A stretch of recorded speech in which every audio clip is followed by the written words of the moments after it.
A reencarnação do Rei do Punho. As marcas que a vida nos traz é o reconhecimento dos nossos feitos. Existe uma pessoa que seu nome até foi esquecido devido ao seu reconhecimento, pois os seus feitos são maiores do que ele mesmo. O Rei do Punho, Dan Yun Sok, aquele que subjugou sozinho Ji Wang-gu. Muitos tinham medo só de ouvir o seu nome, mas dessa vez duas pessoas ousaram enfrentá-lo. Só existe uma facção que seria tão audaciosa e covarde ao mesmo tempo assim: a seita demoníaca. Dan ele percebeu que eles realmente vieram ceifar a sua vida, já que eles não levantaram nenhum dedo para ajudar os próprios subordinados. Claro que Dan entendeu que eles usaram os subordinados para cansá-lo, mas nesse momento, assim que o último caiu, ele percebeu que realmente o real combate iria começar. Um dos seus agressores foi até ele. Dan ele mostrou para o seu agressor que ele só iria dar 10 golpes nele. Depois de 10º golpe, ele não iria mais atacá-lo, já que era o suficiente para lidar com ele. E no meio da luta, Dan percebeu que seus golpes estavam ficando cada vez mais fracos. Foi aí que ele notou que o clã demoníaco eles não lutam justamente. O seu segundo agressor estava utilizando uma técnica para controlar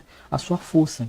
Então ele não conseguiria usar 100% dela. Mas aquilo não foi o suficiente para deixar o seu espírito de luta diminuir. Só que até os mais fortes precisam reconhecer os seus limites. Mas mesmo ele estando mortalmente ferido, ele só deu 9 golpes. E como ele prometeu que daria 10, ele resolveu dar o último golpe, usando a sua última força. Mas infelizmente não foi o bastante. Aquele que foi considerado o mais forte estava sentindo suas forças lentamente saindo do seu corpo. E antes que não pudesse partir para outra vida, ele queria entender o real motivo dessa emboscada, e ele teria também mais um desejo, que ele queria bater um pouco mais nessas pessoas que vieram atrás dele. Algo ou alguém queria ver o desfecho dessas promessas e realizou o desejo dele.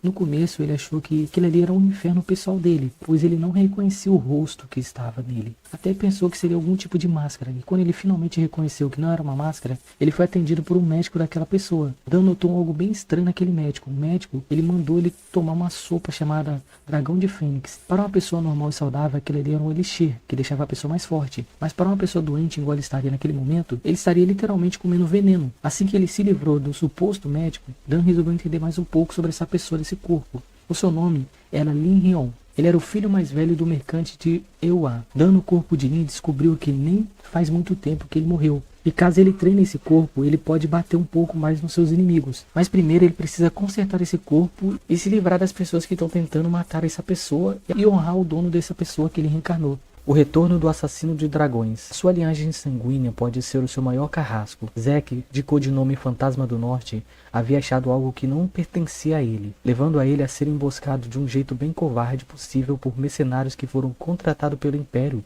para achar esse objeto que estaria sob sua posse.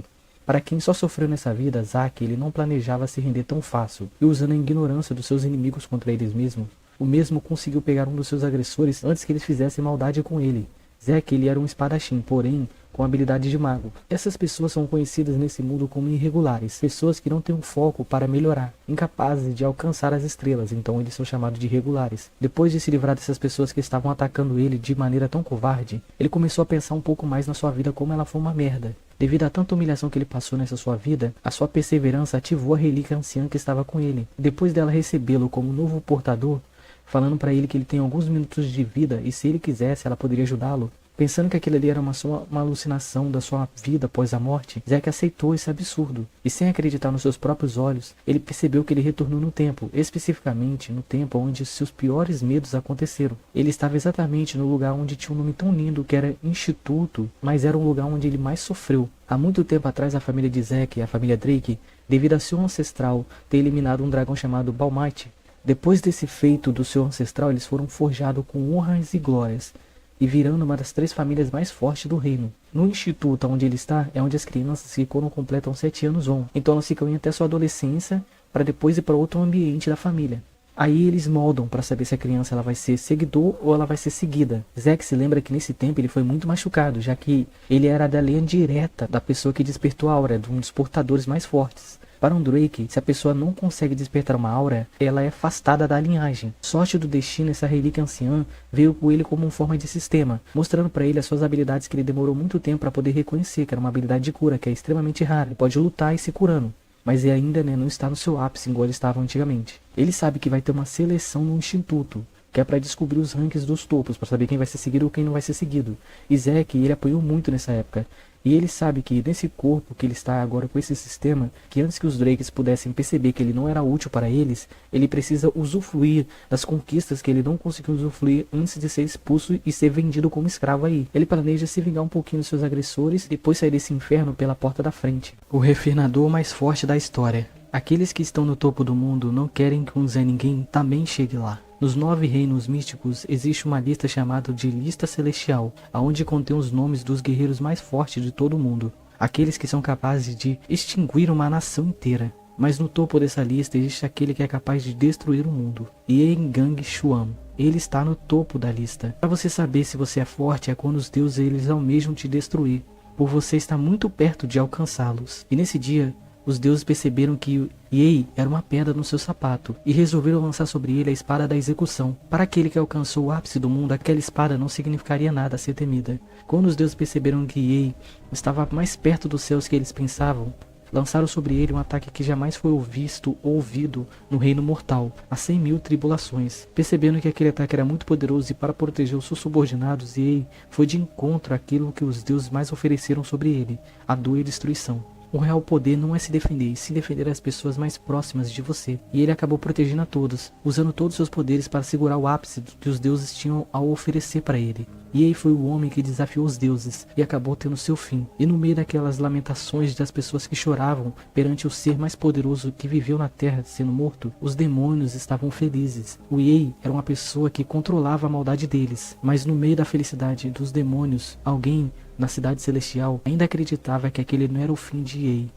E após 3.000 anos na cidade de Gangzhou, Yi retornou para a cidade onde foi o primeiro lugar onde ele fez a primeira seita dele. Mas ele se perguntava por que ele retornou logo aqui. E nos 3.000 anos do seu descanso, o mundo marcial se tornou um mundo covarde. Agora não são mais só os deuses que proíbem das pessoas alcançarem os céus. Aqueles que vivem no grão da terra também proíbem das pessoas de submergir e virar um ser celestial, traindo e matando todos que almejam alcançar os céus. E ele percebeu que esse mundo acabou mudando, e ele precisa consertar essa engrenagem que está fora do eixo. Os planos do mercenário que regrediu. Ódio, raiva e dor, sinônimos diferentes, mas ambos contêm o mesmo sinal, carregando uma palavra entre elas, a vingança. Ghislain, ele foi guiado pela sua vingança até o seu fim. Tudo começou quando a sua irmã foi brutalmente morta, tudo por causa de uma conspiração. E após a morte da sua irmã, Ghislain fugiu de casa e ele foi se aventurar pelo mundo. A culpa cercava ele e ela cada vez pesava mais na sua consciência. E no dia que a sua irmã foi morta, foi um dia muito triste para ele, já que ela convidou ele para ir num festival. E ele não foi, porque ele era uma pessoa muito imatura no seu passado, então ele acabou deixando ela sozinha. E essa era a culpa que ele carregava. E depois que ele viveu pelo mundo todo, ele resolveu retornar para o seu território, para poder finalmente encarar o seu pai e pedir perdão por tudo. Só que quando ele chegou lá, ele percebeu que seu pai ele continuou a trilhar o caminho da guerra.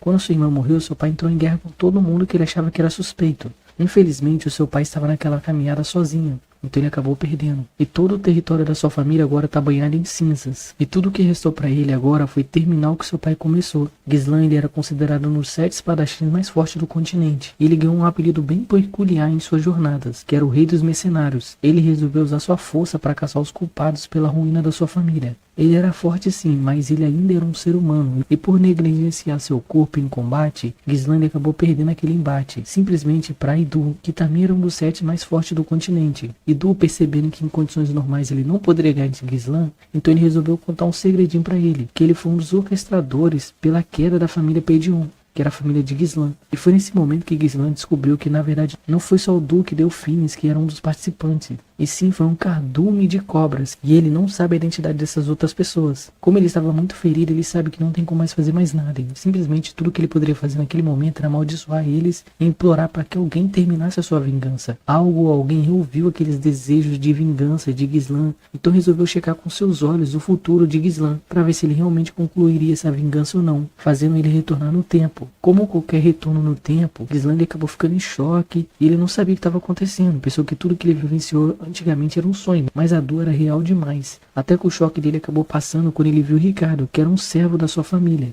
E a ficha começou a cair para ele. E foi aí que ele percebeu que ele não tem muito tempo sobrando. Falta exatamente um mês para o futuro começar a acontecer. Então ele precisa ficar muito mais rápido, mais forte para proteger sua irmã. E realmente agora ele vai querer acompanhar sua irmã no festival, já que os eventos giram em torno da morte da sua irmã. Então ele precisa protegê-la e cortar as cabeças dessas cobras antes que elas comecem a picar. A Casa do Tempo. Era uma vez alguém que não poderia sonhar, já que os seus sonhos não eram dela. Com o passar dos anos, a cada fuga mal sucedida, ela perdia mais e mais as suas esperanças. Os escravos, eles não poderiam sonhar. E após mais uma fuga que deu errado, Liebe foi vendida para outro senhor. Ela era acostumada a apanhar. As agressões não doíam. Quando você não se importa, já não dói mais. Liebe, ela só queria morrer. Infelizmente, Maria não queria deixar Liebe desistir tão fácil assim. E ela implorou para o senhor delas bater nela e deixar um pouco Liebe se recuperar. Os humanos, eles já foram escravos dos demônios. E depois de anos de opressão, os humanos conseguiram se libertar. Assim que eles conseguiram sua liberdade, eles passaram a se tornar de vítimas, os agressores, e começaram a escravizar alguns demônios. É tipo o racismo do bem ou uma agressão para justificar outra agressão. Maria, ela diz para Liebe para ela não perder a esperança. Ela tinha um plano para que as duas pudessem fugir dessa prisão. Quando anoitecesse, ela ia queimar um lado do castelo. Quando eles forem lá para tentar apagar aquele fogo, as duas iriam fugir até a montanha. Lá habitava alguém que poderia salvá-las. Quando anoiteceu, Liebe, ela foi atrás de Maria para que elas pudessem começar aquele plano. Mas o senhor delas era cruel e perverso demais. E ele percebeu que a Maria estava tramando alguma coisa. Ele foi atrás dela. E quando ele viu ela pegando um galão de gasolina, ele acabou golpeando ela pelas costas. E acabou acertando a cabeça dela e dando um traumatismo craniano. Ela morreu na hora. Liebe, ao ver o corpo de Maria e sabendo que a Maria queria que ela fugisse dali e não se lamentasse agora, deixasse para chorar depois, a mesma resolveu fugir e ir até o ponto mais alto da montanha. Lá existia alguém que poderia salvá-las e até talvez poderia ajudá-la a vingar Maria desse monstro cruel que era o dono delas, que achavam que elas só eram um objetos descartáveis. Pessoal, esse manual ele é novo. Eu vou deixar para vocês descobrirem se Liebe vai conseguir esse homem ir, o que vai acontecer com Liebe, será que ela vai se ferrar mais? Será que a vida dela vai ser mais tranquila? Depois que esse tal ser for ajudar ela?